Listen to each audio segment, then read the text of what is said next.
Allahumma ar-rafiqal a'la.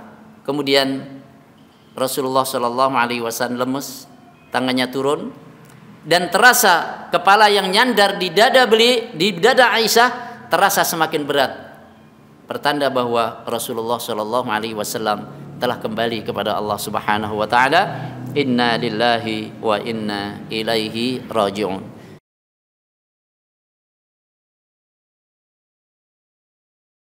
Assalamualaikum warahmatullahi wabarakatuh.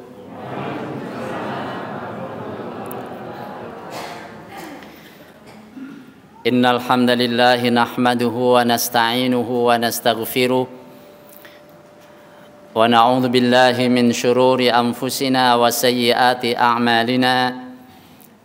May yahdihillahu fala mudilla lahu wa may yudlil fala hadiya lahu. Asyhadu an la ilaha illallah wahdahu la syarika lah wa asyhadu anna Muhammadan abduhu wa rasuluh. Allahumma salli wa sallim ala nabiyyina wa habibina Muhammad wa ala alihi wa ashabihi wa man sara ala nahjihi wattaba'a hudah, amma ba'd. Para sesepuh dan penispuh yang saya muliakan, segenap pengurus DKM Masjid Husnul Iman yang saya hormati, jamaah sekalian, para ibu, para bapak, saudara-saudara yang berbahagia. Alhamdulillah, sore ini Allah mudahkan kita untuk kembali berjumpa dalam kajian rutin Sabtu sore di Masjid Husnul Iman. Semoga menjadi amalan yang senantiasa mendekatkan kita kepada Allah Subhanahu wa Ta'ala, semakin mempercantik akhlak kita, semakin menenteramkan jiwa dan membahagiakan kita semuanya. Amin ya rabbal alamin. Tadi ditanya sudah bawa tisu belum, katanya. Kalau orang dulu bilang mau nonton film India bawa tisu. Jamaah sekalian, kali ini kita akan bahas tentang judul seperti yang disampaikan oleh pembawa acara, detik-detik hari-hari terakhir dari kehidupan Rasulullah Sallallahu Alaihi Wasallam. Detik-detik menjelang wafatnya baginda Nabi kita Muhammad Sallallahu Alaihi Wasallam. Anas bin Malik, yang dari sejak baginda Nabi Muhammad datang ke Madinah hingga beliau wafat, dari usianya yang masih remaja, Anas bin Malik ini melayani Rasul Shallallahu Alaihi Wasallam. Beliau merasakan bagaimana saat-saat Rasul datang ke Madinah, dan beliau merasakan pula bagaimana saat Madinah ditinggalkan oleh Rasulullah Shallallahu Alaihi Wasallam, karena beliau telah dipanggil oleh Allah Subhanahu wa Ta'ala. Anas bin Malik radhiyallahu anhu mengatakan bahwa hari yang paling cerah adalah hari saat kedatangan Nabi Sallallahu Alaihi Wasallam tiba di Madinah, dan hari yang paling gelap bagi kami adalah hari di mana Rasulullah Sallallahu Alaihi Wasallam wafat, dipanggil oleh Allah Subhanahu wa Ta'ala. Itu menggambarkan tentang seperti apa kesedihan para sahabat saat ditinggalkan oleh Nabi, sebagaimana juga menggambarkan seperti apa kebahagiaan dan kegembiraan para sahabat ketika menyambut kedatangan beliau berhijrah ke Madinah, dan masih teringat dengan sangat segar bagaimana waktu itu Nabi disambut dengan tala'al badru alaina min thaniyatil wada' wajib syukru alaina ma da'a lillahi da', dengan disenandungkan sedemikian rupa. Jemaah sekalian, Rasulullah Shallallahu Alaihi Wasallam sebelum wafat setidaknya ada tanda-tanda perpisahan. Ada tanda-tanda perpisahan. Di antara tanda-tanda perpisahan itu adalah pada waktu haji wada'. Haji wada', yaitu pada tahun 10 Hijriah. haji di mana Rasul Shallallahu Alaihi Wasallam menunaikan haji pada waktu itu bersama dengan lebih dari 100.000 para sahabat. Itulah haji pertama Nabi dan sekaligus haji terakhir Nabi Shallallahu Alaihi Wasallam, maka disebut dengan haji wada, haji perpisahan. Ketika pada haji wada, Rasulullah Shallallahu Alaihi Wasallam menyampaikan pesan-pesannya kepada para jamaah haji. Beliau mengisyaratkan dan beliau bersabda, "Inni la adri la'alli la alqakum ba'da hadha." Sesungguhnya saya tidak tahu, boleh jadi saya tidak bertemu dengan kamu sekalian setelah ini. Ini tanda-tanda yang pertama. Kemudian yang kedua adalah turunnya surat An-Nasr. Idza jaa nasrullahi wal fath wa ra'aitan nasa yadkhuluna fi dinillahi afwaja fasabbih bihamdi rabbika wastaghfir innahu kana tawwaba. Yang artinya idza jaa nasrullah, ketika telah datang pertolongan Allah, wal fath, dan penaklukan Mekah. Mekah sudah dibebaskan, sudah dikuasai kembali kaum muslimin. Idza jaa nasrullahi wal fath, ketika pertolongan Allah telah tiba dan telah tiba pula penaklukan Mekah, Fathu Makkah. Wa ra'aitan nasa yadkhuluna fi dinillahi afwaja, dan engkau lihat manusia masuk ke dalam agama Allah dengan berbondong-bondong. Pada saat itu fasabbih, bertasbihlah engkau.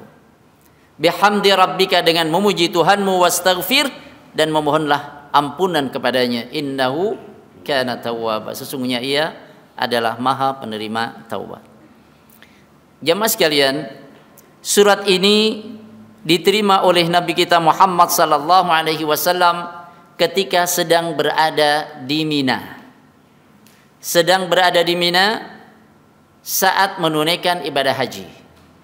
Tepatnya adalah pada pertengahan hari tasyrik. Hari tasyrik itu tanggal 1, itu tanggal 11, tanggal 12, tanggal 13. Pertengahan hari tasyrik berarti tanggal 12. Pada tanggal itulah Rasul Shallallahu Alaihi Wasallam membacakan surat ini kepada para sahabatnya.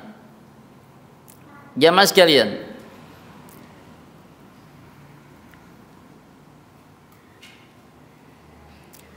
Ibnu Abbas radhiyallahu an ketika menjelaskan tentang ayat ini, suatu ketika ditanya oleh Umar, apa yang kau fahami dari ayat ini?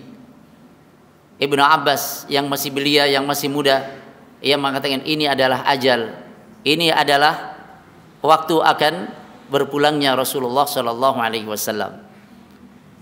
Ayat tidak menerangkan tentang Rasul mau wafat, tidak, tapi menerangkan tentang kemenangan yang Allah berikan, menerangkan tentang Fathu Makkah. Tapi di balik keterangan itu, Ibnu Abbas memahami dengan begitu ajal Rasulullah sudah semakin dekat. Pemahaman macam ini hanya orang-orang yang dibukakan hatinya oleh Allah Subhanahu wa taala yang bisa menangkapnya. Ini di antara tanda-tanda perpisahan yang kedua. Kemudian selepas menunaikan haji wada, Rasulullah Shallallahu Alaihi Wasallam sudah kembali lagi ke Madinah. Haji wada pada waktu itu bulan apa? Masih ingat? Nabi Muhammad melaksanakan haji bulan apa? Ya, bulan haji. Masa melaksanakan haji bulan Ramadan? Iya. Begitu pulang setelah Zulhijjah, apa bulan? Muharram. Setelah Muharram, Safar. Setelah Safar, Mulut. Rabiul Awal.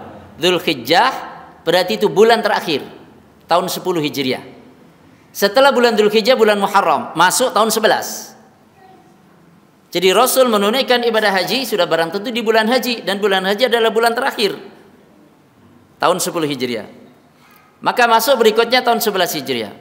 Rasulullah Shallallahu Alaihi Wasallam mengutus Mu'adz bin Jabal ke Yaman. Mengutus Mu'adz bin Jabal ke Yaman.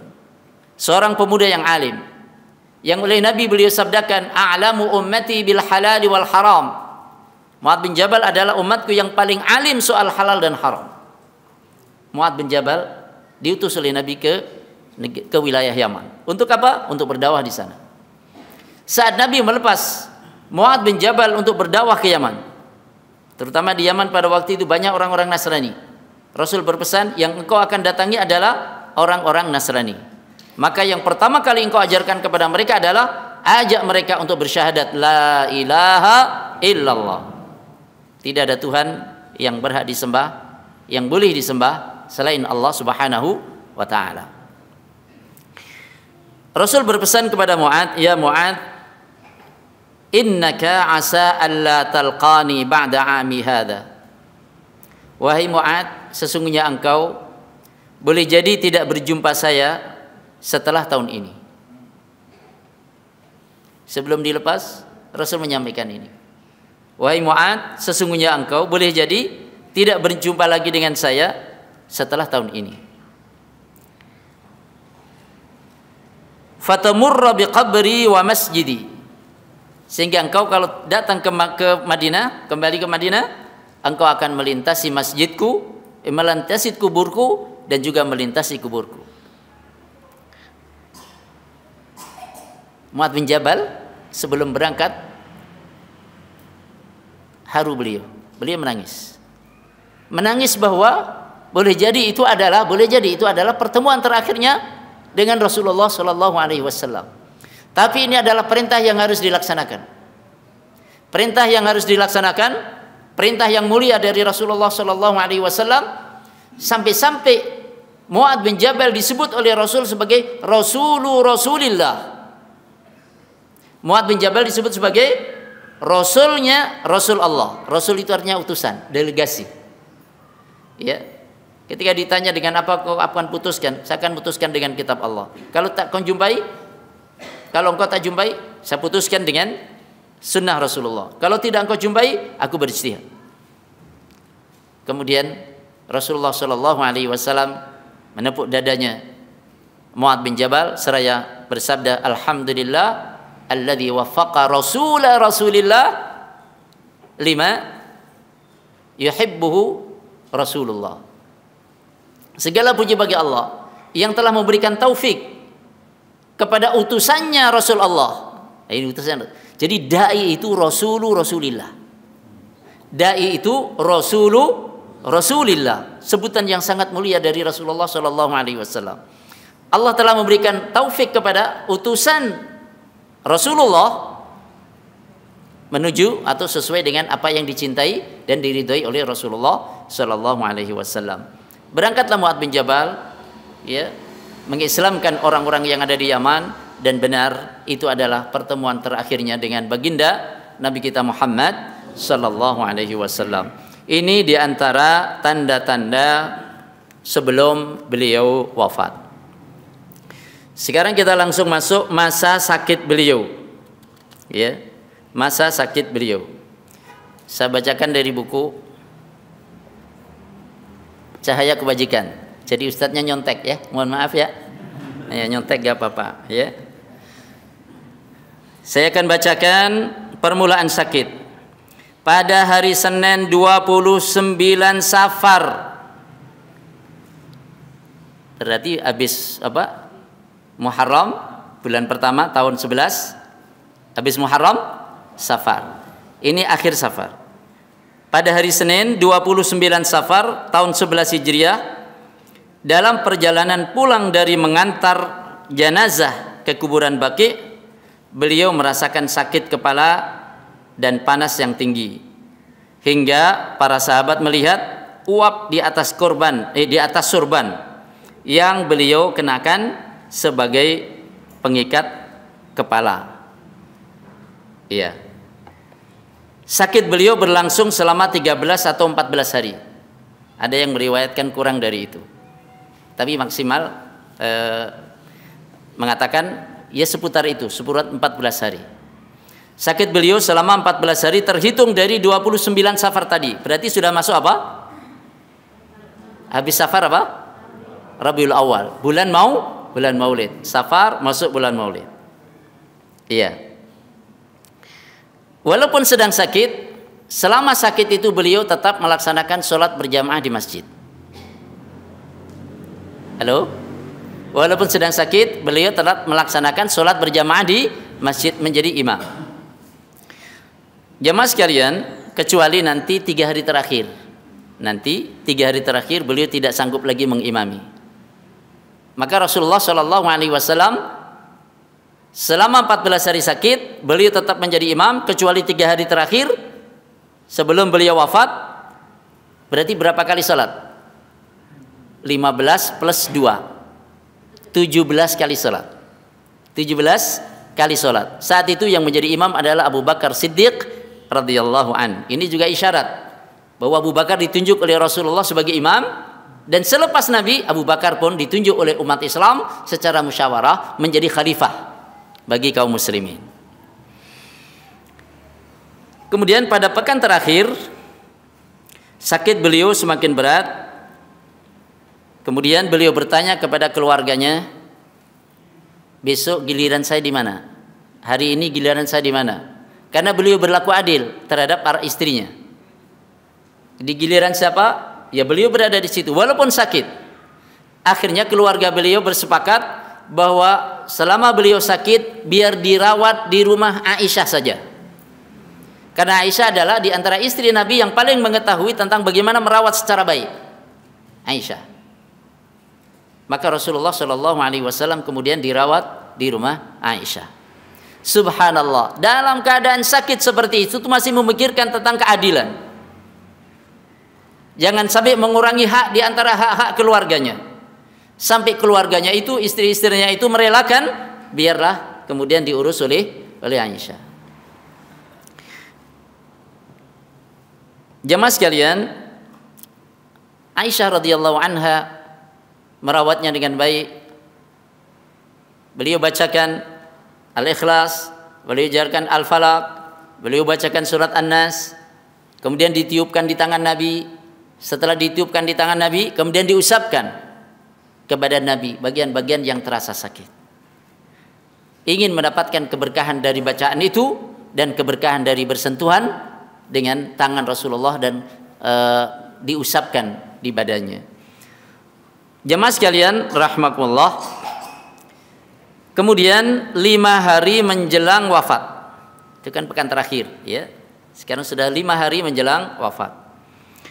Pada hari Rabu 5 hari sebelum wafat, beliau menyampaikan pesan-pesannya sambil duduk di mimbar di Masjid Nabawi. Biasanya Rasulullah SAW kalau di mimbar, ya, beliau berdiri ketika jamaah dan para sahabat sedemikian rupa banyak. Beliau berdiri sampaikan. Kadang juga beliau duduk. Dan karena beliau sedang sakit, maka beliau duduk di atas mimbar. Ya, bukan di atas mimbar macam ini, di atasnya sini bukan. Ya, nanti pikir loh di atas mimbar di sini gimana? Bukan. Maksudnya adalah bahwa mimbar Rasulullah itu terdiri dari 3 trap. 3 apa? 3 tingkat. 1, 2, 3, dan tingkat ketiga ini yang lebar. Kemudian duduk di situ. Kalau khutbah ya berdiri di situ, gitu ya. Bahkan beliau pernah mengimami untuk menjadi contoh di awal-awal beliau melaksanakan sholat, mengimami beliau berdiri di atas mimbar ini juga pernah. Ketika mau ruko, mau sujud, nggak cukup nih mimbarnya untuk sujud, nggak cukup. Maka beliau turun, mundur. Mau ruko, mau sujud, mundur dulu. Nanti begitu berdiri, naik lagi. Rasul pernah mencontohkan solat kepada para sahabatnya. Bersabda, "Shallu kama ra'aitumuni usalli." Salatlah kalian seperti kalian melihat saya menunaikan salat. Rasulullah Shallallahu alaihi wasallam berpesan kepada para sahabat, "La'natullahi 'alal yahudi wan nasara." Laknat Allah terhadap orang-orang Yahudi dan Nasrani. Mengapa? Ittakhadhu qubura anbiya'ihim masajida. Mereka menjadikan kuburan-kuburan para nabinya sebagai tempat-tempat sujud. Maka beliau berdoa, Allahumma la taj'al qabri wathanan yu'bad. Ya Allah, jangan engkau jadikan kuburanku sebagai berhala yang disembah. Dan doanya diijabah oleh Allah Subhanahu wa taala. Enggak ada orang yang menyembah kuburan Nabi kita Muhammad Sallallahu Alaihi Wasallam. Askarnya tegas. Jadi kalau ada orang yang ini dikhawatirkan nanti terjerumus kepada berlebihan mengkultuskan Nabi, haram ya haji ruh dia pergi gitu ya. Nah, diingatkan, insyaallah. Jamaah sekalian, kemudian beliau sallallahu alaihi wasallam menyampaikan dalam sabdanya juga, innallaha azza wa jalla khayyara 'abdan bainad dunya wa baina ma 'indahu. Sesungguhnya Allah memberikan pilihan kepada seorang hamba antara dunia dan antara yang ada di sisinya Allah. Allah memberikan pilihan kepada seorang hamba antara dunia dan apa yang di sisi Allah, maksudnya di akhirat. Fakhtara dzalikal 'abdu ma 'indallah. Kemudian hamba itu memilih apa yang ada di sisi Allah. Hadis riwayat Imam Bukhari dan Imam Muslim. Mendengar informasi, mendengar sabda Rasulullah ini, maka kemudian Abu Bakar As-Siddiq radhiyallahu an menangis. Abu Bakar Siddiq radhiyallahu an menangis. Para sahabat lainnya heran, mengapa ia menangis? Padahal Rasul hanya memberitahukan tentang ada seorang hamba yang disuruh memilih. Ya. Kenapa Abu Bakar menangis? Para sahabat yang lain heran. Ini kan Rasul menyampaikan ada seorang hamba suruh milih antara dunia dan yang ada di sisi Allah di akhirat. Hamba itu memilih yang ada di sisi Allah. Rasul ngasih tahu begitu saja kok menangis. Abu Bakar menangis. Insyaallah. Di kemudian hari para sahabat tahu bahwa ternyata yang dimaksud dengan seorang hamba itu adalah Rasulullah sallallahu alaihi wasallam. Jadi para nabi Allah sebelum wafat itu diberi pilihan, diinformasikan kepadanya tentang antara pilihan dunia atau akhirat, dan para nabi memilih akhirat. Jemaah sekalian, 4 hari menjelang wafat. Tadi 5 hari. Pada hari Kamis malam Jumat, ya, 4 hari sebelum wafat, beliau mencoba bangkit untuk mengimami sholat isya. Sebagaimana biasanya, bangkit untuk mengimami sholat isya.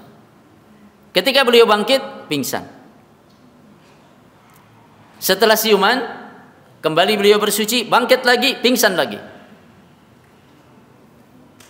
Setelah siuman, beliau bersuci, kemudian bangkit lagi, pingsan lagi. Dan setiap kali beliau siuman, yang beliau tanyakan pertama adalah asallan nas, apakah orang-orang sudah sholat? Setiap pertanyaan Nabi saat siuman dijawab oleh keluarganya, belum ya Rasulullah, wahum yantadhirunaka, mereka masih menunggumu. Rasul telah mencoba untuk bangkit, pingsan, bangkit, pingsan, bangkit, pingsan. Sudah 3 kali. Ini menunjukkan bahwa beliau kondisinya sudah tidak memungkinkan lagi untuk berangkat ke masjid. Apa artinya? Rasul bela-belain untuk sholat jamaah di masjid, sampai pingsan-pingsan pun masih diusahakan. Ada yang pernah bela-belain mau ke masjid sampai pingsan, habis pingsan masih tetap mau berangkat. Ndi wonge aku harap ngerti. Ustadznya juga nggak pernah sampai begitu. Ya Rabbi, itulah Nabi kita Muhammad sallallahu alaihi wasallam, menjaga salat jamaah. Karena beliau sudah tidak bisa lagi, bukan kira-kira saya kalau ke masjid kelihatannya kok khawatir tambah nggak enak nih badan. Bukan kira-kira, benar-benar sudah dicoba, pingsan. Begitu sampai 3 kali. Berarti sudah nggak mampu. Maka beliau perintahkan kemudian Abu Bakar menjadi imam. Sejak malam itulah Abu Bakar jadi imam. Berarti isya, ya, mulai waktu salat isya. Jamaah sekalian, ini berapa? 4 hari menjelang wafat. Sehari menjelang wafat, tepatnya pada hari Ahad.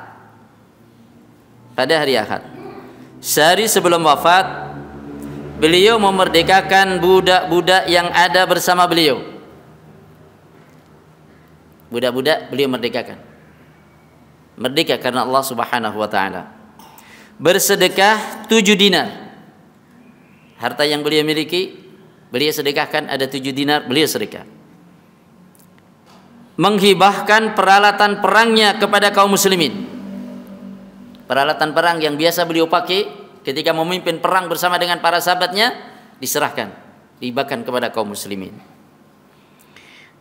Sementara baju besinya masih tergadai pada seorang Yahudi sebagai jaminan hutang 30 sok gandum. Baju perang beliau, baju perang disebut ad-dira, ya, digadaikan karena waktu itu ngambil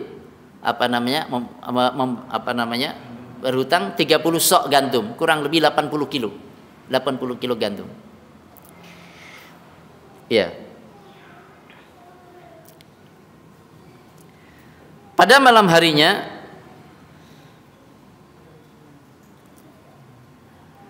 Aisyah meminjam minyak kepada tetangganya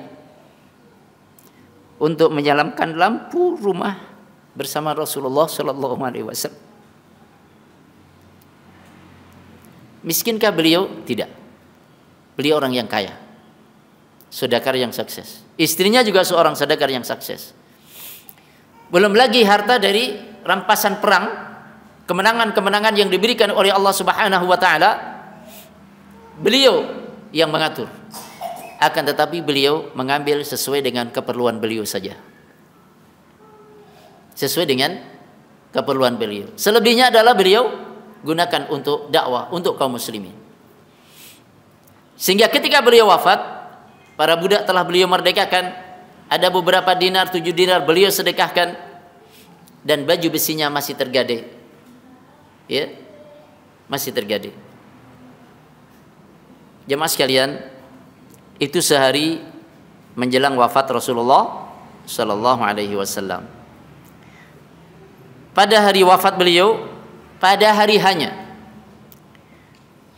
Imam Bukhari meriwayatkan ketika kaum muslimin sedang menunaikan salat subuh, diimami oleh Abu Bakar As-Siddiq radhiyallahu an. Mereka diimami oleh Abu Bakar, jamaah dengan tertib. Rasulullah Shallallahu Alaihi Wasallam merasa agak ringan, ya, dari sakitnya, merasakan ringan, ya. Kemudian beliau Shallallahu Alaihi Wasallam bisa bangkit, kemudian membuka satir kamar beliau, ya, membuka satirnya. Jadi tempat beliau di sana kurang lebihnya, di sebelah kiri pengimaman, sebelah kiri pengimaman. Beliau buka, kemudian melihat para sahabat. Melihat Abu Bakar sedang imami, melihat para sahabat sedang makmum. Wajah beliau berseri, beliau tersenyum melihat para sahabat. Karena melihat Rasulullah Shallallahu Alaihi Wasallam menyingkap satirnya, melihat dengan wajahnya berdiri, melihat para sahabat yang sedang menunaikan salat, Abu Bakar pun melihat, maka Abu Bakar berusaha untuk mundur. Karena mengira Rasulullah akan keluar mengimami.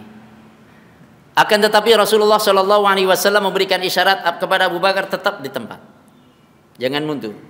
Di antara para sahabat ada yang ingin membatalkan sholatnya, ingin menghampiri Rasulullah. Alangkah gembiranya melihat Rasulullah sudah tampak sehat. Akan tetapi Rasulullah memberikan isyarat, an atimmu, sempurnakan sholat kalian. Kemudian ditutup. Para sahabat bahagia demi melihat wajah Rasulullah Shallallahu Alaihi Wasallam tersenyum melihat mereka, senyum keridhaan, senyum kebahagiaan melihat para sahabatnya sedang tunaikan sholat. Para sahabat mengira bahwa Rasul sudah hampir kembali pulih kesehatannya.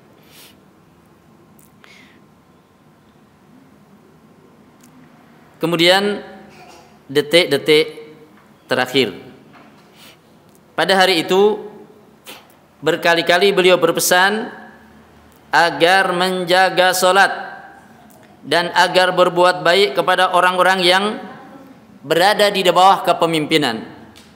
Beliau bersabda, as-salah, as-salah wa ma malakat aimanukum. Jagalah solat dan orang-orang yang ada di bawah kepemimpinan kamu. jagalah salat dan orang-orang yang ada di bawah kepemimpinan kamu. Jangan berlaku zalim. Ini pesan Rasulullah Shallallahu Alaihi Wasallam di hari terakhir sebelum beliau wafat. Beliau sampaikan berulang-ulang, menjaga hak Allah yaitu salat dan menjaga hak sesama, terutama orang-orang yang di bawah kepemimpinan kamu. Jamaah sekalian, menjelang dicabutnya roh beliau, Aisyah menyandarkan tubuh Rasulullah Shallallahu Alaihi Wasallam ke dadanya. Pada waktu itu kemudian datang Abdurrahman bin Abi Bakar, saudara Aisyah, saudara kandung Aisyah. Abdurrahman bin Abi Bakar. Abdurrahman bin Abi Bakar masuk kamar. Rasul melihat. Dan dari pandangan Rasulullah ini, Aisyah tahu bahwa Rasul menyukai sesuatu. Waktu itu Abdurrahman sedang membawa kayu siwak yang biasa untuk apa? Membersihkan gigi, kayu siwak. Abdurrahman membawa kayu siwak. Rasul melihat karena beliau senang membersihkan gigi dengan kayu siwak. Karena Rasul melihat Abdurrahman dan melihat kayu siwaknya, Aisyah kemudian, apakah engkau menginginkannya ya Rasulullah? Rasul mengangguk, bertanda iya. Maka diambillah oleh Aisyah, kemudian dilunakkan dengan gigi Aisyah, dilunakkan dengan giginya, otomatis bercampur dengan ludahnya. Setelah dilunakkan, kemudian disiwakkan kepada Rasulullah Shallallahu Alaihi Wasallam di mulut Rasulullah, di gigi Rasulullah Shallallahu Alaihi Wasallam. Iya, jamaah sekalian. Kemudian Rasulullah Shallallahu Alaihi Wasallam melihat dan beberapa kali ya, beliau kemudian minta air, kemudian beliau masukkan tangannya ke dalam air, kemudian beliau basuhkan ke kepalanya karena panas yang sedemikian rupa. Beliau seraya mengatakan la ilaha illallah, la ilaha illallah, inna lil mauti la sakarat. La ilaha illallah, sesungguhnya kematian itu ada sakaratnya. Sakarat itu ya pendahuluan sebelum kematian. Dan Rasulullah Shallallahu Alaihi Wasallam juga merasakan sakratul maut. Bahkan beliau merasakan sakratul maut yang terasa begitu berat, dilihat oleh Aisyah, dilihat oleh para sahabat yang lain. Beliau pernah mengatakan, inni la'u'aku kama yu'aku rajulani minkum. Saya mendapatkan sakit seperti sakitnya dua orang di antara kamu. Kemudian ditanya, apakah yang demikian itu? Karena Allah ingin melipat gandakan pahala kepadamu 2 kali lipat pula. Rasul mengatakan ajal. Jadi Allah Subhanahu wa taala memuliakan nabinya, memberikan pahala terbesar kepada nabinya atas kesabaran yang begitu luas, kesabaran yang begitu agung pula dari nabinya sallallahu alaihi wasallam. Kemudian beliau sallallahu alaihi wasallam melihat ke atas di atap. Kemudian Rasulullah Shallallahu Alaihi Wasallam sambil mengacungkan tangannya, la ilaha illallah, inna lil mauti la sakarat. Kemudian beliau mengucapkan, Allahumma ar-rafiqal a'la, Allahumma ya Allah, ar-rafiqal a'la, wahai penyayang yang tertinggi. Allahumma ar-rafiqal a'la. Kemudian Rasulullah Shallallahu Alaihi Wasallam lemes, tangannya turun, dan terasa kepala yang nyandar di dada Aisyah terasa semakin berat, pertanda bahwa Rasulullah Shallallahu Alaihi Wasallam telah kembali kepada Allah Subhanahu Wa Taala. Inna lillahi wa inna ilaihi raji'un. Kemudian berita tentang wafatnya Rasulullah disampaikan oleh Aisyah kepada orang-orang yang berada di masjid. Hari itu adalah hari Senin, tanggalnya tanggal 12 Rabiul Awal, tahunnya tahun 11 Hijriah. Hari Senin 12 Rabiul Awal tahun 12 Hijriah. Waktunya adalah di waktu duha. Di waktu duha. Setelah subuhnya memberikan senyum terakhir kepada para sahabat, senyum keridhaan, senyum kebahagiaan. melihat para sahabatnya yang begitu kompak dipimpin oleh Abu Bakar As-Siddiq radhiyallahu an. Di siang hari itu ketika masuk waktu duha, Rasul dipanggil oleh Allah Subhanahu wa taala. Sampailah berita dan Madinah pun berduka.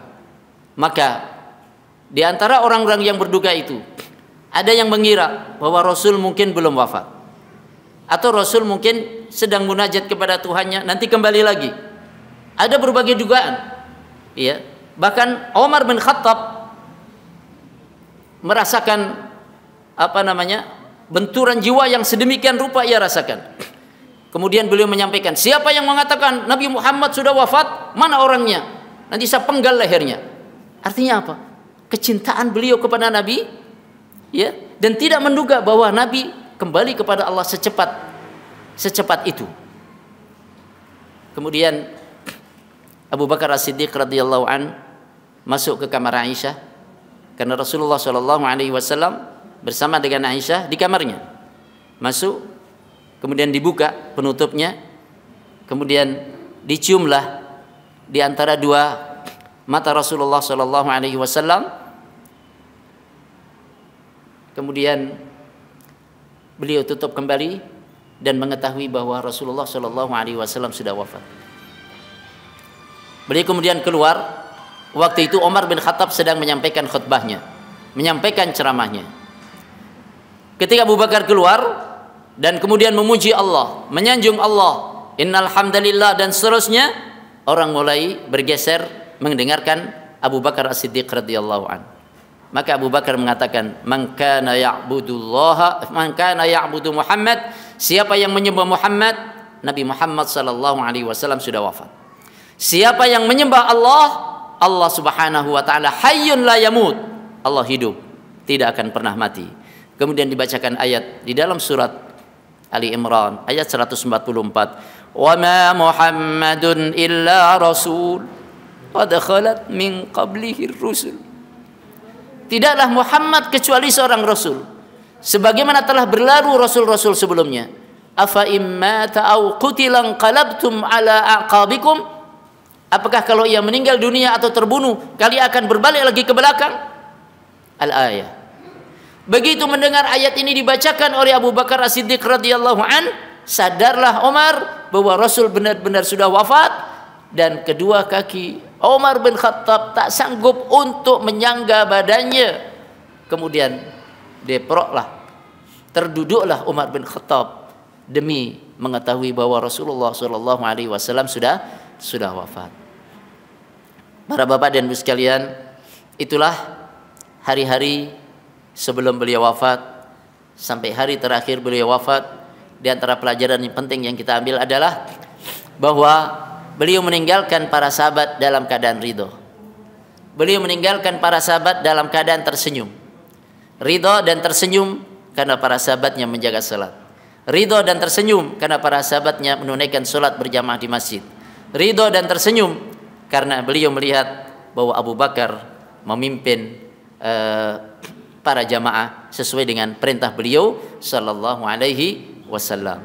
Semoga sebagaimana Rasulullah sallallahu alaihi wasallam memberikan senyum ridho kepada para sahabat, pada waktunya juga nanti saat kita bertemu dengan beliau, kita mendapatkan senyum ridho beliau.